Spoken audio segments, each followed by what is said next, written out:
첫 번째 소식은 북한에서 받은 이 정호본들, 그리고 이 정호본들을 검토했던 국가보위부 요원 3명도 행방이 면해졌다는 그 소식을 전해드렸고, 이로 말미암아 모스크바 주재의 북한 대사관이 발칵 지금 뒤집힌 상태라고 합니다.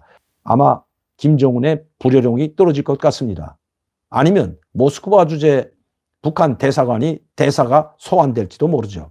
자, 두 번째 문제는 오늘 여러분도 뉴스를 통해서 보셨겠지만 북한이 또다시 동해상으로 미사일 2발을 발사했습니다. 이번에도 평양시와 가까운, 즉 김정은 집무실과 가까운 평양시 삼속구역에서 발사했다고 합니다. 이 삼속이라는 것은 바로 김정은의 관저가 있는 대송구역, kumsusan 의사당이라고 하는 그 기념궁전, 김일성, 김정일 시신이 시신이 있는 바로 그 주석궁과 얼마 멀지 않은 것이 바로 삼속구역입니다. 대송구역 다음에 삼속구역인데, 이 삼속구역에서, 그것도 삼속동에서 아마 미사일 2발을 발사한 것으로 보입니다.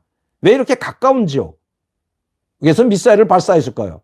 즉 김정일 집무실과도 얼마 떨어지지 않은, 약 한 직선거리로 20-30km밖에 떨어지지 않은 이런 지역에서 미사일을 발사할 거예요.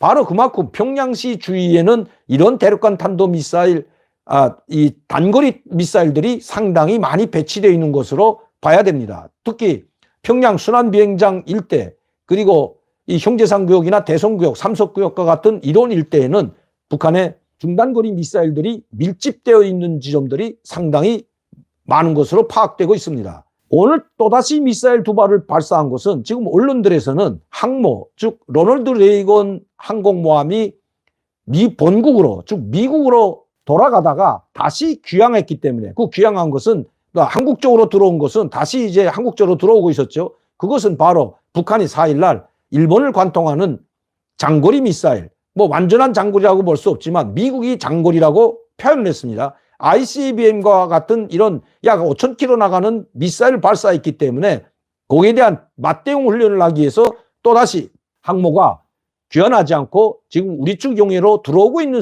시점에서 미사일을 발사했기 때문에 거기에 대한 반발이라고 지금 이야기하고 있습니다. 마치도 이 빌미를, 북한이 미사일을 발사하는 것은 한미연합훈련이나 아니면 로널드 레이건호가 마치도 우리 동해상으로 들어있기 때문에 미사일을 발사한다고 보는 것은 맞지 않다는 것입니다.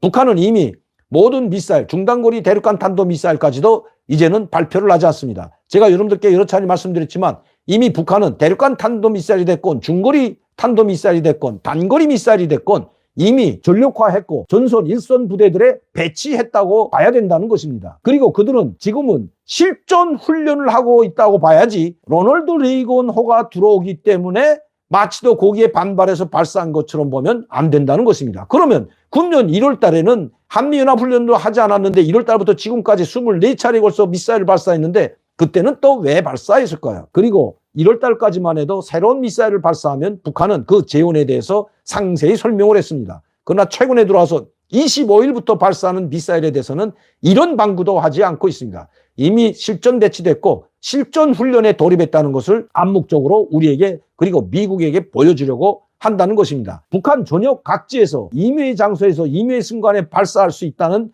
그것을 지금 보여주려고 하고 있는 것입니다. 그리고 미국의 전략자산이 들어와도 우리는 겁먹지 않는다. 미국 전략자산이 들어온다면 우리 동해, 즉 한반도 용해에 들어오기 전에 5,000km 전방에서 전술 핵무기나 전략 핵무기로 보복하겠다는 것을 지금 보여주고 있다는 것으로 봐야 됩니다. 로널드 레이건호가 들어와서 하는 것이 아니고 한미연합훈련을 하기 때문에 미사일을 발사하는 것이 아니라 이제는 실전 배치했고 실전 훈련을 하고 있는 상황이라고 봐야 된다는 것입니다. 실제 북한은 그렇게 하고 있습니다. 로널드 레이건호가 들어오는 것도 지금 북한이 장거리 미사일을 발사해서 괌을 타격하고 하와이까지도 갈 수 있는, 그 중간까지 갈 수 있는 미사일을 발사했기 때문에 돌아오는 거지. 북한이 미사일을 발사하지 않는다면, 핵무력을 법제화로 발표하지 않았다면 이렇게 강력한 한미 훈련도 이렇게 실전 분위기 속에서 하지는 않았을 것입니다. 특히 북한의 잠수함을 가상한 한미일 해군연합훈련은 바로 북한이 SLBM을 여러 차례 쐈고 또 지금 소련은 움직임을 보이고 있기 때문에 거기에 대한 경고성 차원으로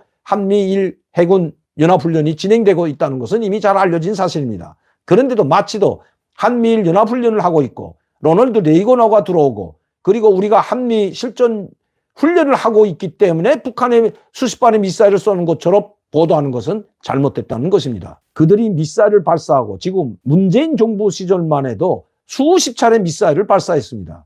금년 1월부터 지금까지 발사한 미사일이 벌써 수십 발에 달할 뿐만 아니라 24차례에 달하기 때문입니다. 이렇게 미사일을 발사하지 않는다면 로널드 레이건 항공모함이 들어올 이유도 없고 북한이 핵무기를 법제화로 발표하지 않는다면 한반도의 평화는 깨지지 않을 것이기 때문입니다. 미국과 한국과의 협상에 나와서 비핵화가 됐던 남북관계 발전이 됐던 남북회담을 하게 된다면 또 북미회담을 하게 된다면 이렇게 우리가 강력한 대응을 할 리가 없다는 것입니다. 한미일 연합훈련이나 한미연합 실전훈련은 바로 북한의 핵과 미사일 도발 때문에 이루어지고 있다는 것, 그래서 하고 있다는 것 우리는 너무나 잘 알고 있습니다. 이제 북한은 10월 10일을 맞으면서 더 큰 도발을 감행할 것입니다. 10월 10일을 전후로 해서 강력한 미사일, SLBM도 쏠 것이고 대륙간 탄도 미사일도 또 발사할 것입니다.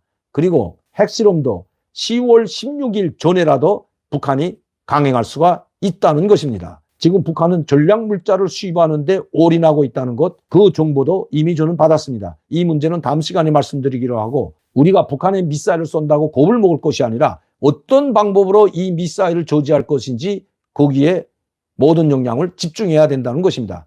방법은 하나밖에 없습니다. 북한이 미사일 쏘기 전에 실제 전략 전술 핵무기를 탑재해서 미사일을 쏘게 된다면 쏘기 전에 바로 응징한다는 강력한 모습을 보여줘야만이 북한이 함부로 우리 영토나 영해를 향해서 공격할 수도 없고 미사일을 발사할 수도 없기 때문입니다. 그 길만이 우리 국가와 국민의 안전과 생명을 지키는 유일한 방법이기 때문입니다.